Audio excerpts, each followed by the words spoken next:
let's talk about, last but not least, the West Branch Warriors. Look at you segueing right into But West Branch.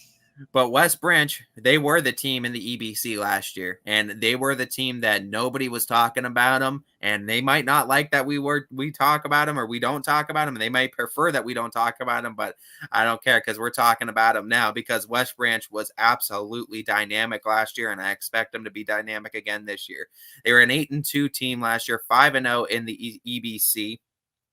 And they are coming back with almost all of their starters from last year. They're a team that averaged over 43 points per game. They were second overall in the entire area in scoring offense. And out of the offensive players that they're returning, they're already returning their quarterback and Drew DeShields. You're bringing back Jackson Hendershot at wide receiver. Greg Rockwell is going to be locking down your offensive line. And then also Nick Wilson on your wide receiver core. So you've got two very good receivers coming back for West Branch, as well as Drew DeShields, who looks to make that next step into his junior year. So both Salem and West Branch bringing back junior quarterbacks, and Drew DeShields is looking to have a fantastic season again going into this year.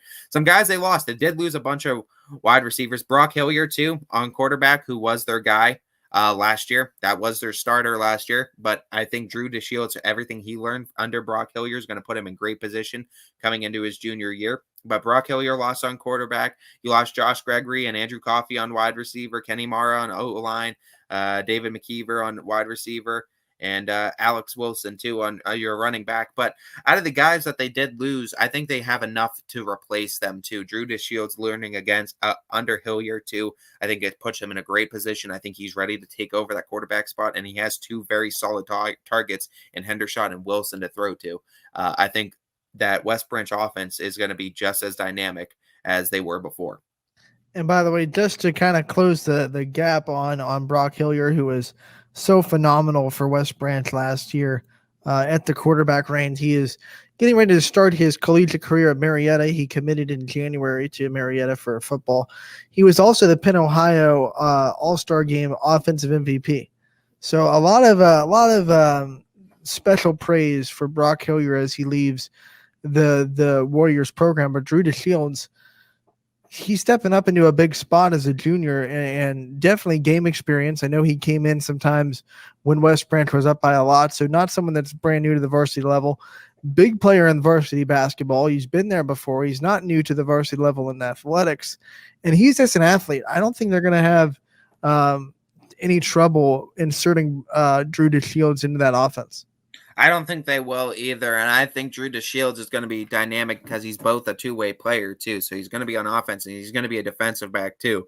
So, I mean, you're talking about a guy that's going to have numbers in the offensive category, but I got to figure they're playing him on defense, too, because he came away with 4 interceptions last year as a defensive back. So going to be a huge part of the West Branch defense as well. They might use him a little bit more to run out of the backfield, too, than they did Brock Hillier. Brock Hillier was just really good straight-up drop-back passer, going to throw the ball a lot. Drew DeShields might be a little bit more dynamic and running out of the pocket, getting outside, improvising on broken plays, and beating teams with his legs, especially on out-of-system plays that go past what the schedule would present itself to. Yeah, and I think that's part of what West Branch's defense, too, that we're going to need to see from Drew DeShields, too. He's going to be a big part of that defense that's going to need to be improvement, because I don't think the offense is going to miss that much of a beat. I think they're still going to be dynamic. There were a defense, though, that did average a little bit over 25 points per, that allowed over 25 points per, and I think that's a number that needs to get down a little bit for West Branch to make a little bit deeper of a run in the playoffs this year. Yeah, and West Branch, yes, I mean, they ran into Ursuline last year, and that was a tough. You got to figure it's the defense that you have to improve on, because you have to stop Brady Shannon is right. What you got to look at. And I think that's where West Branch is going to have to look at focusing on, is just improving that defense, at least at some facet. You need to just improve it in some way going into this year. And I think if they do, they have a lot better chance at coming away beating Ursuline. 25 a game. It's not like it's something to snuff at. That's a low number against the offense as they go. So, but if they can just improve it a little bit more, maybe get it to like 21, 20 points a game with the offense they have, they'll be sitting pretty. Yeah, and I mean, let's look at some of the guys that they got returning on defense. They lost a few guys, but they're returning 6 starters. And I mean, we mentioned Drew DeShields as the big name that had 4 picks last year, but this was a defense that forced 25 turnovers last year and was filled with a bunch of guys that forced interceptions, had sacks, had fumbles. It was just a very good defense. They lost a little bit. I'll talk about the names they lost: and Andrew Coffey at linebacker, Josh Gregory, Kenny Mara, David McKeever, Brock Smith were some of the big names, but their linebacking core is so strong this year. Nick Wilson still plays both ways at linebacker. Jed Smith's going to be a linebacker. Steven Mara is going to be a linebacker. So they have 3 very good linebackers this year. Drew DeShields is going to be in your secondary. Greg Rockwell is going to be your guy that plays O-line, D-line. He's very dynamic as a defensive line. You can play him as a nose guard. You can play him on the edge as well. He can play both ways, and I think he's going to be dynamic up front. But you have him up front. You got a very good linebacking core that's all locked in, and you got DeShields in the secondary. I think these are very good pieces to build around for a defense, and I think they're going to have the pieces to insert in those other holes that we might not be talking about now, but we're definitely going to be talking about later on in the season. Forcing 25 turnovers is a big reason why their offense was able to score 40-plus points a game. Their offense was put in a lot of very good positions by turnovers forced by the defense. Man, you force 25 in a season, and in a shortened season, man, that's just so impressive. They got to continue to take the ball away.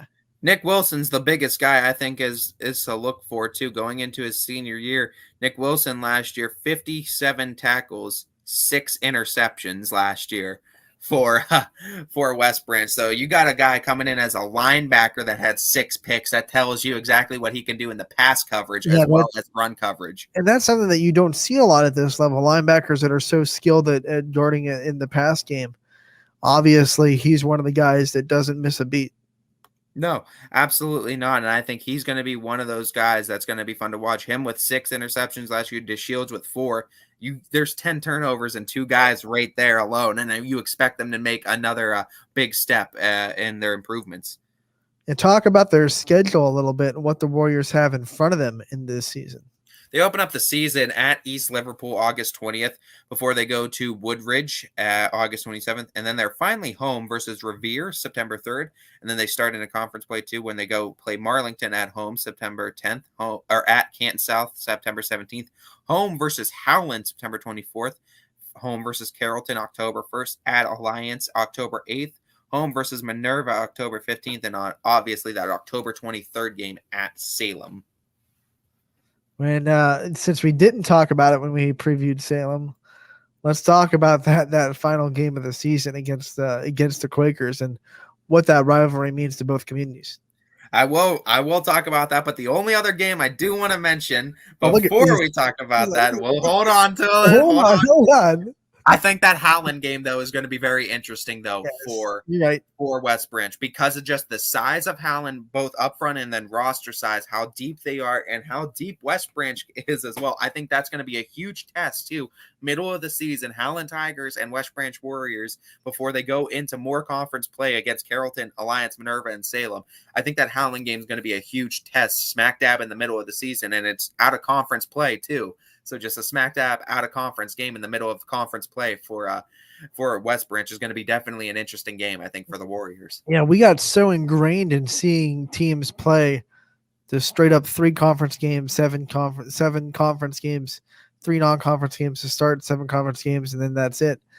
The EBC, you have 1 less team. You're allowed to, so you get one more non-conference game.